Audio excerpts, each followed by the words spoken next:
Right. Venkatareddy గారు, వరం గారు, ముందుగా మీకు ఏంటి గూగుల్లో 200 ఉద్యోగాలు వస్తాయంటున్నారట? మీకు ప్యానెల్లో ఉన్న అందరికీ అట్లానే 99 టీవీ ప్రేక్షకులందరికీ నమస్కారాలు. నేను తప్పుడు ప్రచారం చేస్తున్నాను అని చెప్పి అంటున్నారు కదా. విష్ణుకుమార్ రాజు కూడా మా మనిషే కదా, బీజేపీ ఎమ్మెల్యే విష్ణుకుమార్ రాజు గారు ఈరోజు ఇచ్చినటువంటి, మీరు ఆయన వీడియో బయట ఒకసారి అనండి, ఒక 40 సెకండ్స్ ఉంటుంది. చాలా మందికి ఏ విధంగా అయితే ఎంతమంది ఉద్యోగాలు వస్తాయని చెప్పి అదొక సంశయం ఉంది. ఇది బేసిక్గా డేటా సెంటర్ అంటే ఇదేమీ కాల్ సెంటర్ కాదు. ఇది ఏదో డేటా ఎంటర్ చేసే కాల్ సెంటర్ కూడా కాదు. ఇది ఏదైతే ఇన్ఫర్మేషన్ స్టోరేజ్ ఇక్కడి నుంచి ఇతర దేశాలకి కూడా పంపించే పరిస్థితి ఉంది. కాబట్టి ఇక్కడ ఎంత నెంబర్ ఆఫ్ ఉద్యోగాలు వస్తాయనేది క్రైటీరియా కాదు. అంతేగాని ఏదో 1,80,000 ఉద్యోగాలు లేకపోతే అని మాట అది అప్రాప్రియేట్ కాదు. అన్ని ఉద్యోగాలు మాత్రము అది డైరెక్ట్ ఉద్యోగాలు రావు. ఇది పాయింట్ నెంబర్ 1. రెండోది, మొన్న ఈనాడు దినపత్రిక రాష్ట్రానికి 1,14,000 కోట్ల పెట్టుబడులు అని పెద్ద బ్యానర్ ఐటమ్ సార్. దీంట్లో మొట్టమొదటి మీరు చూడండి, అంటే వాళ్ళకి కనపడదు కాబట్టి, రైడన్ ఇన్ఫోటిక్ ఇండియా లిమిటెడ్ అంటే ఇప్పుడు గూగుల్ అనుబంధ సంస్థ ఏదైతే ఉందో ఇప్పుడు డేటా సెంటర్, దానిది గూగుల్ కాదు, గూగుల్కి అనుబంధంగా ఉన్నటువంటి రైడన్ సంస్థ 87,520 కోట్లు పెట్టుబడి పెడుతుంది. 200 మందికి ఉద్యోగాలు వస్తున్నాయి. ప్రదేశం విశాఖపట్నం. అట్లానే ఇక్కడ చూస్తే అవంతి వేర్ హౌసింగ్ సర్వీసెస్ 319 కోట్ల పెట్టుబడి, 7గురికి ఉద్యోగాలు. ఇది వాళ్ళు కుదుర్చుకున్నటువంటి ఒప్పందంలో ఉంది. రెండో అంశం వచ్చేటప్పటికి గూగుల్కు సంబంధించి ఈ దేశవ్యాప్తంగా కాదు సార్, అమెరికాలో గూగుల్కు సంబంధించినటువంటి అతి పెద్ద డేటా సెంటర్ యుఎస్లోని వర్జీనియా సిటీలో ఉంది. అక్కడ మొత్తం 3 యూనిట్లు ఉన్నాయి. ఈ డేటా సెంటర్లో ఇప్పటి వరకు ఉన్నటువంటి ఉద్యోగాలు కేవలం 3,500. 3 డేటా సెంటర్ల మీద కలిపి. దిమాగ్ ఉన్నాడికి ఎవరికైనా డేటా సెంటర్ వల్ల ఉద్యోగాలు రావు. కానీ ఆ డేటా సెంటర్కి అనుబంధంగా మీరు కానీ ఐటీ కంపెనీలని తీసుకొని వచ్చే విధంగా ప్రభుత్వం చర్యలు తీసుకుంటే అప్పుడు ఉద్యోగాలు వస్తాయి. అది మేము చేసాం ఆ రోజు. ఇది గూగుల్ డేటా సెంటర్ కాదు, Adani ConneX plus Google plus Airtel కలిపినటువంటి డేటా సెంటర్. ఆ ఇన్ఫ్రాస్ట్రక్చర్ అంతా డిజైన్ చేసేది అదానీ కనెక్ట్స్ అనేది. అక్కడ నెట్వర్క్ సపోర్ట్ ఇచ్చేది ఎయిర్టెల్, అంటే మీ అందరూ తెలుసు కదా ఎయిర్టెల్ నెట్వర్క్. దీంట్లో ఏఐ టెక్నాలజీని అందించేది గూగుల్. ఇది 3 కలిపినటువంటి డేటా సెంటర్. ఇది ఆల్రెడీ 2022 ఆ సమయంలోనే జగన్మోహన్ రెడ్డి గారు ఉన్నప్పుడే అదానితో ఒప్పందం కుదుర్చుకోవడం జరిగింది.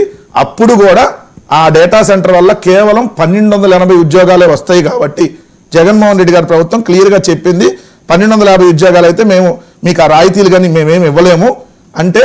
అప్పుడు వాళ్ళు కుదుర్చుకున్నటువంటి ఒప్పందం ఏంటి, ఐటీ బిజినెస్ పార్క్కి ఒక 28 ఎకరాలు తీసుకొని 22,200 ఉద్యోగాలు, స్కిల్ యూనివర్సిటీకి ఒక 11 ఎకరాల్లో 550 ఉద్యోగాలు, రిక్రియేషన్ సెంటర్ ద్వారా 9 ఎకరాల్లో ఒక 1000 ఉద్యోగాలతో, డేటా సెంటర్ పార్కులో 82 ఎకరాలతో 1,240 ఉద్యోగాలతో మొత్తంగా 24,990 ఉద్యోగాలు వచ్చేటట్టుగా చర్యలు తీసుకోవడం జరిగింది. దానికి సంబంధించి పునాది పడుతున్నటువంటి దశలో ఇప్పుడు మీరు ఏదో కొత్తగా గూగుల్ అంటే జనాలకు అందరికీ గూగుల్ లేదంటే ఫేస్బుక్లు యూట్యూబ్లు అంటే బాగా తెలుస్తాయి కాబట్టి విపరీతమైన పబ్లిసిటీ చేసేసి 1,86,000 ఉద్యోగాలు వస్తున్నాయి అన్నారు కదా.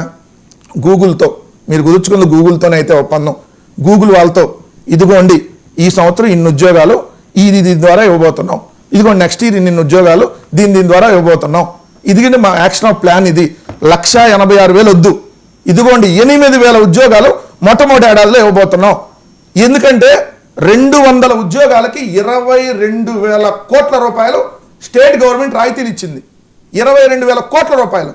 జిఎస్టీలు లేవు, అన్నిటికి సంబంధించి అన్ని మొత్తం వ్యూవర్స్ అన్నీ చేసేసి. సో దీని ద్వారా ప్రపంచం అంతా నిజంగా అంతా ఏపీ వైపు చూసేస్తుందంట. మరి అదే విష్ణుకుమార్ రాజు గారికి మరి ఆ విషయం తెలియలేదేమో, డేటా సెంటర్ వాళ్ళు ఉద్యోగాలు రావట్లేదని. అంటే మీరు మాట్లాడుకోలేదా ముందే? తెలుగుదేశం జనసేనలు మాట్లాడుకున్నారా? బీజేపీ వాళ్ళతో మాట్లాడలేదా? ఆయన మీ కూటమి ఎమ్మెల్యేనేగా. డేటా సెంటర్ వల్ల జగన్ గారు ఉన్నా, చంద్రబాబు నాయుడు ఉన్నా, మోడీ ఉన్నా, పక్క దేశంలో ఉన్నా డేటా సెంటర్ వల్ల ఉద్యోగాలు రావు. కానీ ఆ డేటా సెంటర్ ద్వారా వాళ్ళకి మనం అన్ని రాయితీలు ఇస్తున్నాం కాబట్టి ఇంకా వేరే ఉద్యోగాలు ఇచ్చే విధంగా ఆ కంపెనీతో మనం ఒప్పందం కుదుర్చుకోవాలి. మీరు ఇప్పుడు గూగుల్ ఏం ఉద్యోగాలు ఇస్తుంది? గూగుల్ కాల్ సెంటర్ ఉద్యోగాలు ఏమన్నా ఒక 1000, లేదంటే మామూలు ఉద్యోగాలు ఒక 5,000, లేదంటే ఏమన్నా ఇస్తానని చెప్పి మీరు ప్రకటన ఇప్పించండి. మేము తప్పుడు ప్రచారం చేస్తాం అంటున్నారు కదా. నిన్న నారా లోకేష్ గారు పెద్ద ట్వీట్ కూడా పెట్టారు, మేమంతా సాక్షిలో మాట్లాడి ఫోటోలు వేసి మేమేదో తప్పుడు ప్రచారం చేస్తున్నామని. అంతెందుకు, మేము అడిగిన దానికి కాదండి, ఇదిగో 200 కాదు, మీరు అన్న 1,86,000 అంటున్నారు కదా, ఏ ఉద్యోగాలు వస్తాయి, ఎప్పుడెప్పుడు వస్తాయి, ఎన్ని సంవత్సరాల్లో వస్తాయి, దానికి సంబంధించి ఇవ్వండి.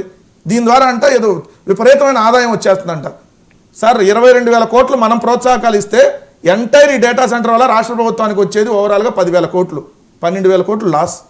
200 ఉద్యోగాలు వస్తాయి, 10,000 కోట్లు వస్తాయి, బట్ 22,000 కోట్లు మనం ఇస్తున్నాం అంటే అల్టిమేట్గా 12,000 కోట్లు లాస్. ఇది నేను చెప్పాలా, 10,000 కోట్లు వస్తుందని మీ పెమ్మసాని చంద్రశేఖర్ గారే ప్రకటన ఉంది, ఒకసారి చెక్ చేసుకోవాలి. మేము ఆరోపణలు చేయటం కాదు సార్, మీరు ప్రపంచం అంతా ఏపీ వైపు చూస్తుంది, ఈ పబ్లిసిటీ మనకు వద్దు. మేము అంటున్నాం అది అసలు ఆల్రెడీ అది ఉన్నటువంటి డేటా సెంటర్నే మీరు దానిలో ఒప్పందాన్ని తగ్గించుకుంటారు.